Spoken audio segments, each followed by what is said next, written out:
नमस्कार दर्शकों, मैं लक्ष्मी पांचाल। आज की इस विशेष रिपोर्ट में आप सभी का स्वागत है। चलिए आगे बढ़ते हैं और जानते हैं कि आज की विशेष रिपोर्ट में क्या है खास।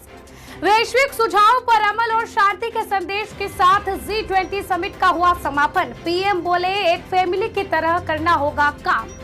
भारत ने ब्राजील को सौंपी G20 की अध्यक्षता। पीएम मोदी ने नवंबर में एक वर्चुअल सेशन किए जाने का रखा प्रस्ताव। भारत की अध्यक्षता में G20 समिट का आज दूसरा और आखिरी दिन था। पीएम मोदी ने फ्रांस के राष्ट्रपति इमैनुअल मैक्रो समेत 8 देशों के प्रमुखों के साथ द्विपक्षीय बैठक की थी। तीसरे सत्र से पहले पीएम मोदी को एक पौधा सौंपा गया। इंडोनेशिया के राष्ट्रपति जोको विडोडो और ब्राजील के राष्ट्रपति लुइस इनासियो ने G20 शिखर सम्मेलन के तीसरे सत्र में पहले प्रधानमंत्री नरेंद्र मोदी को एक पौधा सौंपा। उसके बाद इस मीटिंग की शुरुआत की गई। पीएम मोदी ने खालिस्तानी आतंकियों का उठाया मुद्दा। जी हां, सूत्रों से जानकारी मिली है कि G20 समिट के तीसरे सेशन के दौरान पीएम मोदी ने खालिस्तानी आतंकियों का मुद्दा उठाया है। यह मुद्दा ब्रिटिश प्रधानमंत्री ऋषि सुनक के सामने उठाया गया है। G20 समिट में तीसरे सेशन के समापन पर पीएम मोदी का बड़ा बयान। G20 समिट के तीसरे सेशन का समापन हो गया है। समापन भाषण में पीएम मोदी ने कहा, विश्व को एक बेहतर भविष्य की तरफ ले जाने के लिए ये जरूरी है कि वैश्विक व्यवस्थाएं वर्तमान की वास्तविकताओं के मुताबिक हो। आज संयुक्त राष्ट्र सुरक्षा परिषद भी इसका एक उदाहरण है। जब यूएन की स्थापना की गई थी, उस समय का विश्व आज से बिल्कुल अलग था। उस समय यूएन में 51 फाउंडिंग मेंबर्स थे। आज यूएन में शामिल देशों की संख्या करीब 200 हो चुकी है। बावजूद इसके यूएनएससी में स्थायी सदस्य आज भी उतने ही हैं। तब से आज तक दुनिया हर लिहाज से बहुत बदल चुकी है। ट्रांसपोर्ट हो, कम्युनिकेशन हो, हेल्थ हो, एजुकेशन हो, हर सेक्टर का कायाकल्प हो चुका है। यह सब हमारे न्यू ग्लोबल स्ट्रक्चर में रिफ्लेक्ट होनी चाहिए। G20 समिट के समापन पर पीएम मोदी ने कहा कि ये प्रकृति का नियम है कि जो व्यक्ति और संस्था समय के साथ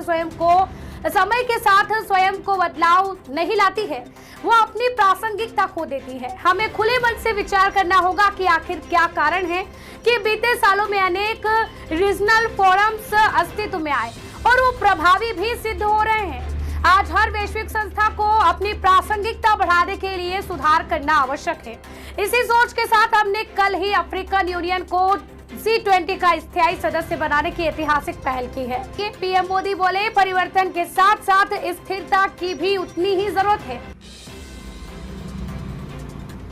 G20 समिट के समापन पर पीएम मोदी ने यह भी कहा कि तेजी से बदलते विश्व में हमें परिवर्तन के साथ साथ स्थिरता की भी उतनी ही जरूरत है।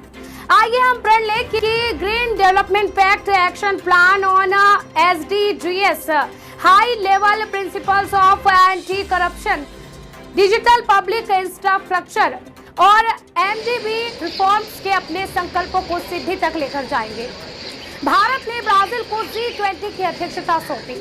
भारत की मेजबानी में G20 समिट का समापन हो गया। अपना समापन भाषण के बाद प्रधानमंत्री नरेंद्र मोदी ने ब्राजील के राष्ट्रपति को G20 की अध्यक्षता सौंप दी। अब अगले G20, अब नया नाम G21 है, उसकी मेजबानी ब्राजील करेगा।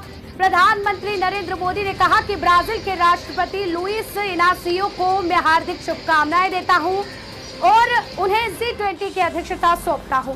पीएम मोदी ने G20 का एक और वर्चुअल सेशन रखने का प्रस्ताव भी रखा। G20 समिट में प्रधानमंत्री नरेंद्र मोदी ने कहा कि भारत के पास नवंबर तक G20 की अध्यक्षता है। इन 2 दिनों में आपने कई बातें और प्रस्ताव रखे हैं। हमारी जिम्मेदारी है कि जो सुझाव दिए गए हैं, देखा जाए कि उनकी प्रगति में गति कैसे लाई जा सकती है। मेरा प्रस्ताव है कि हम नवंबर के अंत में G20 का एक और वर्चुअल सेशन रखें। इसमें हम इस समिट के दौरान में हुई तय विषयों की समीक्षा कर सकते हैं। इस सब का ब्यौरा हमारी टीम आपके साथ साझा करेगी। उम्मीद करता हूं कि आप सब इससे जुड़ेंगे। ब्राजील के राष्ट्रपति बोले, मेरे राजनीतिक जीवन में महात्मा गांधी का बहुत महत्व है। वहीं अक्षरधाम मंदिर में ऋषि सुनक को मिला खास गिफ्ट। आपको बता दें कि ब्रिटिश के प्रधानमंत्री ऋषि सुनक और उनकी पत्नी अक्षता मूर्ति ने सुबह सुबह दिल्ली के अक्षरधाम मंदिर में दर्शन किए। अक्षरधाम मंदिर के निदेशक ज्योतिन्द्र दवे ने ऋषि सुनक को पूरा अक्षरधाम मंदिर दिखाया और उनको मंदिर का एक मॉडल गिफ्ट भी किया ताकि उनको मंदिर की याद रहे। ग्रीन क्लाइमेट फंड को $2 बिलियन की मदद देगा ब्रिटेन। बड़ी बात सामने आई है। ब्रिटेन के प्रधानमंत्री ऋषि सुनक ने एक बड़ा वादा किया है। ब्रिटेन ग्रीन क्लाइमेट फंड को $2 बिलियन की मदद देगा। दुनिया को जलवायु परिवर्तन से निपटने में मदद करने के लिए यूके की ओर से ये मदद दी जाएगी। इस तरह G20 समिट के दूसरे दिन यानी कि 10 सितंबर को पूरा कार्यक्रम रहा, मीटिंग्स रही और बैठक के बाद समापन हुआ और अब अध्यक्षता ब्राजील के हाथों है। मैं ब्राजील के राष्ट्रपति और मेरे मित्र लूला डी सिल्वा को हार्दिक शुभकामनाएं देता हूं और मैं उनको प्रेसिडेंसी का केवल सौंपता हूं।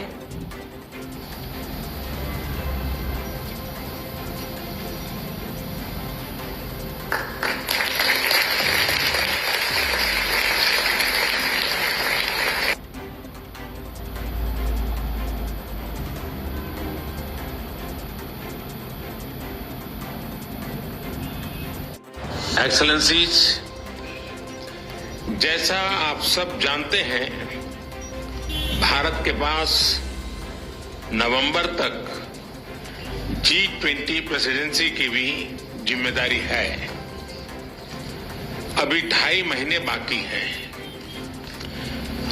इन 2 दिनों में आप सभी ने अनेक बातें यहां रखी हैं, सुझाव दिए हैं, बहुत सारे प्रस्ताव रखे हैं।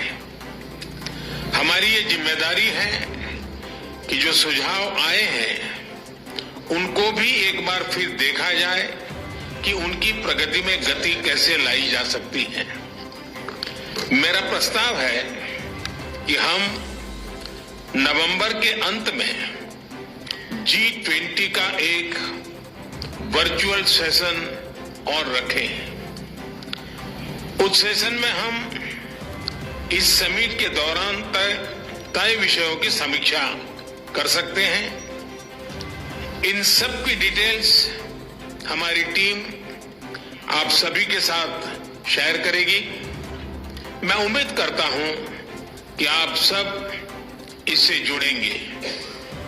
योर हाइनेसेस, एक्सेलेंसीज, इसी के साथ मैं G20 समिट के समापन की घोषणा करता हूं। One earth, one family, one future का रोड मैप सुखद हो। स्वस्ति अस्तु विश्वस्य, यानी संपूर्ण विश्व में आशा और शांति का संचार।